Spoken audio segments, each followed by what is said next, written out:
Hello जी, हाँ जी। मैं hospital के रिसेप्शन से बोल रहा हूँ सर। कहाँ से बोल रहे हैं? आप जी बोल रहे हो ना? हाँ हाँ बताइए। आपकी दीदी यहाँ पे अभी आई थी हॉस्पिटल। हाँ। रिसेप्शन से वो जब स्टेयर्स उतर रही थी उनका पैर फिसल गया और वो थोड़ा सा स्लिप हो गई, तो मुझे लग रहा है इनके हेयर लाइन फ्रैक्चर है। और वो अभी मैं तो यहाँ पे आया हूँ और वो वहाँ पे हैं दीदी। आप तकलीफ काफ़ी है उनको, तो मैंने कहा मैं आपको इन्फॉर्म कर दूँ।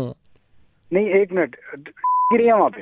हाँ, आपकी दीदी हैं, वो रोते हुए बता रही थी कि भैया को फोन कर दो, तो मैंने अपनी हाँ। मोबाइल से किया है। उनका मोबाइल उनके पास है, उसमें भी पता नहीं क्या प्रॉब्लम हो गई, सिग्नल विग्नल जा रही है ना, वो भी गिर गया था। मैंने इसलिए नहीं किया फोन के आप पैनिक करें, आप परेशान मत होना। लेकिन ये है कि आधा पौन घंटे से वो अभी चिल्ला भी रही है, क्योंकि हेयरलाइन फ्रैक्चर मेरे को लग रहा है छोटा मोटा है उनके।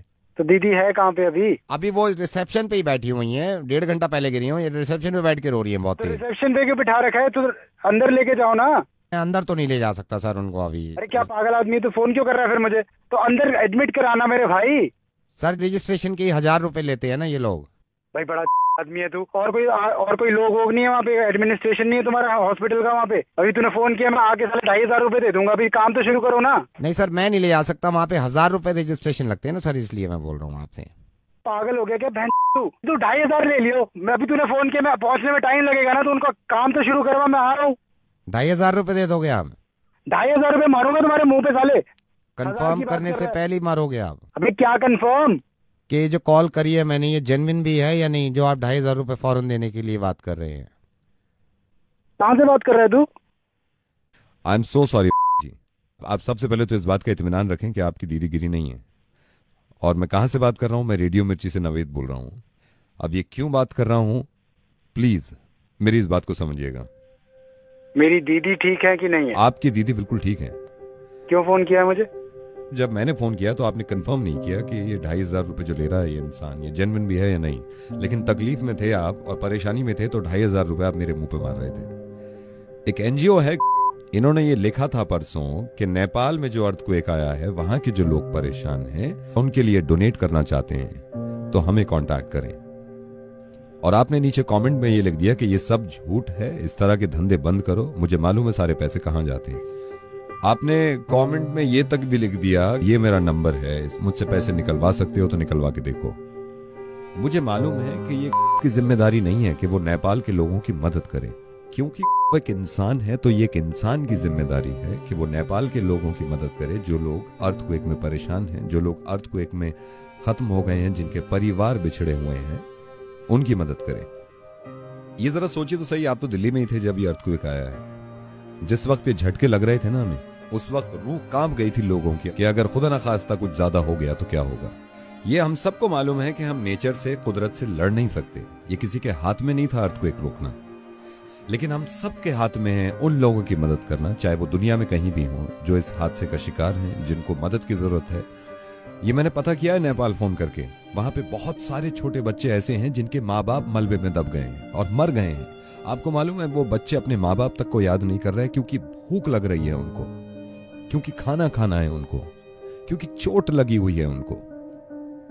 मुझे मालूम है कि आपने कोई बुरा काम नहीं किया।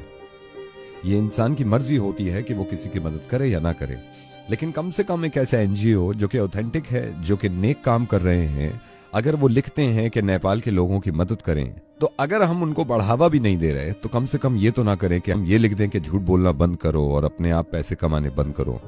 एक बात सोचिए जरा, जब अर्थक्वेक आता है या ऐसी कोई परेशानी होती है, तो मेरे हिसाब से सबसे करीबी जो है एक दूसरे की मदद करने के लिए, वो पड़ोसी होता है। आपके फ्लैट के बराबर वाले भाग के आ जाते हैं कि आप ठीक ठाक हैं या नहीं। तो ये भी पड़ोसी है नेपाल, और जरूरी नहीं है कि पड़ोसी हो, दुनिया में कहीं भी इंसान अगर परेशान हो तो हमें मालूम है कि हमें मदद करनी चाहिए, और आप करते हैं।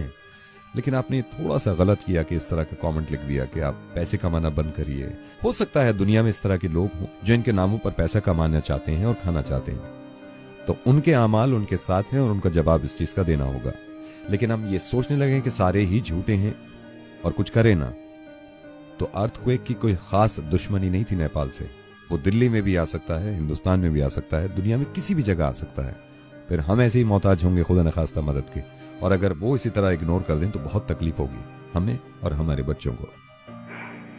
जरा इस बात को सोचिए कि एक हेयरलाइन फ्रैक्चर से कितनी तकलीफ होती होगी किसी को, जिसकी वजह से आप इतने परेशान हो गए।